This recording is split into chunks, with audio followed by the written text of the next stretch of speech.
বাংলাদেশের ডালিম আরব কান্ট্রিতে রুম্মান নামে পরিচিত, নামটা জানিয়ে রাখেন। আরব কান্ট্রিতে যে রুম্মান বলা হয়, রুম্মানই হলো ডালিম। তা এই যে ডালিম গাছের ডালগুলো, ডালিম গাছের ডাল যে সোজা ডাল দেখবেন, সোজা ডালে কোনো ফল আইবে না, ফলও নাইবে না, ফুলও পাইবেন না, ফলও পাইবেন না। ডালিম গাছের ফলাইব যে গাছগুলো ডালগুলো নুয়ে থাকবো, ওইটাই ফলাইব। তা আপনারা যদি কাটিং করেন, কাটিং করার সময় একটুখানি দেখান দর্শকের উদ্দেশ্যে।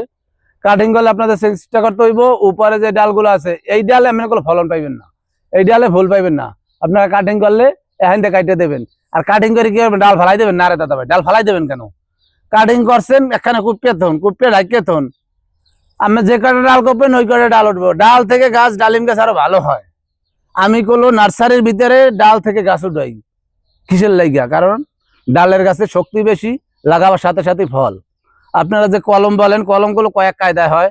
যেমন এক গাছের ডাল আর এক গাছে লাগাই দিলে এটা একটা কলম বলা হয়। এর বাদ দেখা যাইতেছে ডালিমের সাথে ডালিম লাগাইতেছি, ভালো জাতেরটা নেই খারাপ জাতেরটা নিয়ে লাগাই দেওয়া হয়েছে, তাইলে ওইটা একটা কলম বলা হয়। আবার কাটিয়া 1 বিঘা করে লাগাই দিলে ওইটা একটা কলম বলা হয়। আবার গ্যাপ দিন যেটা বলা হয়, দেখা যাইতেছে আমরা এটির অর্ধেক আমরা ওটা আর একটা আমরা এনে করবো হইতেছে, আর একটা জাত হয়েছে, ওইটার এক রকমের বলা হয়। তার পদ্ধতির কোনো শেষ নাই, সবাইটা আমরা জানি এবং আমরা করি। সময়ের ক্ষেত্রে আপনাদের ভিডিও দিতে পারি না, তো হয়তো যেটু সময় সুযোগ পাই ওই ক্ষেত্রে আপনাদেরকে ছোটখাটো ভিডিওগুলো দিই। আর এই ধরনের ভিডিওগুলো যদি ভালো লাগে অবশ্যই আমাদের চ্যানেলটাকে ফলো দিবেন, ফলো দিয়ে আমাদের সাথেই থাকবেন।